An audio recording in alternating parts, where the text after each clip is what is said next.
Or anybody else, questions, comments for the record? Yeah. You can just call me when you need something.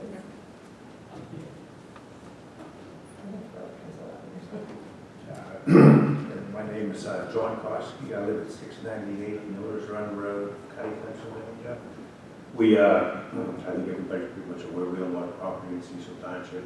One of the parcels, 130 acres on Ricing Road, right behind the sewage treatment plant, which is right off the exit of the Beltway now. And a more contentious piece is right next to 75 acres next to the slate dump up in Cecil in use, which has been historically, I think it's one of the oldest industrial sites that is in Cecil right now. It somehow amazingly, it's one parcel of property, it's 75 acres. It's somehow got divided into two zoning uses on one piece of property right now. It's got your commercial business development and industrial, light industrial use. But the property has been used industrial probably since the 1920s, you know, which precludes, goes back to what Timmy had said. There's a golf pile, there's other things, but you know, when you look at your comprehensive plan, I'm fully aware that it is a guide to guide the township. The board can adopt a comprehensive plan, it doesn't change zoning. I'm well aware of all these things. We went through this in South Bay a few years ago, and the most contentious part of that comprehensive plan was industrial zoning. They wanted to eliminate all industrial classifications for some reason or other, you know what I mean? And I'm a little bit leery about comprehensive plans because I had to challenge the township on a comprehensive plan. It cost me in excess of $100,000 to challenge it, and I beat the case because comprehensive plan is just what they were trying to do. And I think Cecil was on the right track to doing some of these things. They've probably learned from some of the other mistakes, whoever guided the comprehensive plan, whoever developed it for you. I know you had a board that developed it, but there was a lot of time and effort put into it. But I would really suggest that you walk cautiously. I mean, you adopt something. I think you listen. You've had meetings with people. But whenever your township is on the way, I think you're talking about changing some zoning in the future of things. Your comprehensive plan guides you to that. But you really should look at, I think I did read all 165 pages of this comprehensive plan. I don't think anybody really did other than the people that put it together and know what's in it. But it should guide you a little bit more into, like, you do need residential growth, but it has to be complemented with, you can't balance your budget on the backs of the homeowners. You need good commercial, industrial growth to go with everything, and not reading everything into this thing. You've got mixed business development districts which are looking to replace some of your industrial zoning. I just think that, you know, without having a lot of input or a lot of what these neighborhoods would allow you to do, it's kind of hard to say until you really, your comprehensive plan, but I think your zoning should follow a few years after adopting a comprehensive plan to give more insight into how you're looking for your growth to go. And if you want to just take for an instance my piece of property, which is 76 acres on Burnside Road, you know I'm on Burnside Road, I don't have good access.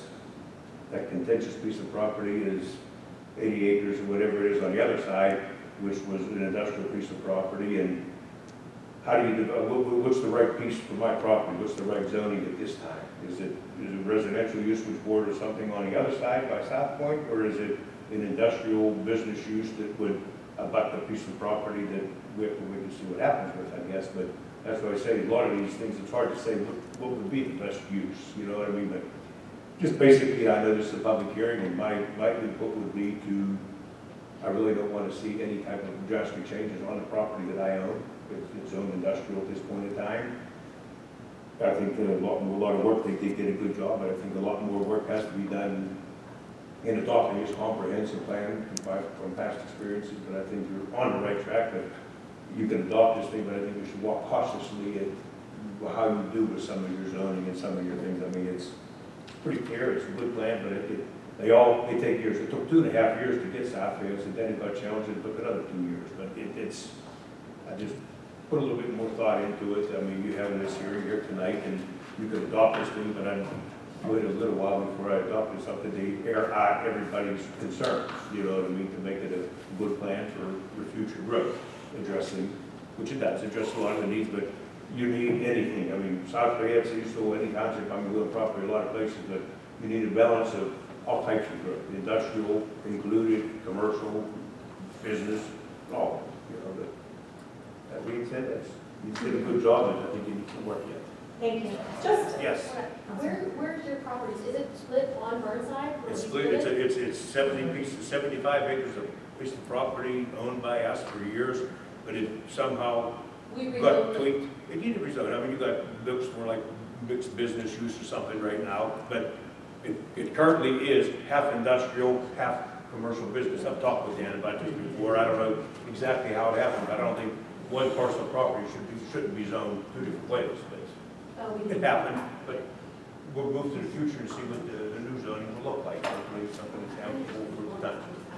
just as another comment, and I've said this a couple times, but I want to be, this is still a work in process. This Oh, is I not, know that. yeah, this is Well not aware. on our August agenda. This is not most likely on our September agenda. This is just the first step in getting this adopted. So there's still many more months and modifications and changes to come. It's one of the reasons we're holding this public hearing. I wanted to mention too, we have to keep in mind that it's not just a simple thing to say, well, if there's an existing use on a property and the township changes the zoning, that use can still stay there, they can, there's grandfathered in, but they're suddenly under a bunch of new restrictions, because if they're also instantly or suddenly designated as non-conforming because their zoning changes, then the restrictions are that the law says that conforming use can change. They have restrictions on how they can do any expansions. There's limits on it. There's also the use requirements that if you go to change the use, it has to be the same or less severe, less industrial use that's there. So if you have an industrial business, you want to close and sell, you can't necessarily sell to another industrial use that might be a little bit more severe. You have to sell to somebody who has either less severe industrial use or commercial use or something like that. So it does impact somebody when you take their property who's already occupied and change the zoning and make them non-conforming. Not just a simple thing to say, well, you can still carry your business. In a way you can, but you are severely impacted forever for the future of that property. Mr. Tramp, would you agree with that statement, or? About non-conforming uses, I think I'll concur with what you said earlier about spot zoning, and I agree it applies to the non-conforming uses as well. That's what I'm thinking too. We just have to be cautious about saying for sure that is what would or wouldn't happen, because at the end of the day, we don't know. So, well, we'll just clarify that is Supervisor Cecil's opinion. Any other comments, questions for the record? Any other supervisor comments or questions? So just again for clarification, this is a work in process. There will be changes made and adjustments made, and then the next step would be to go before the planning commission. So thank you, and this meeting is closed at 7:50.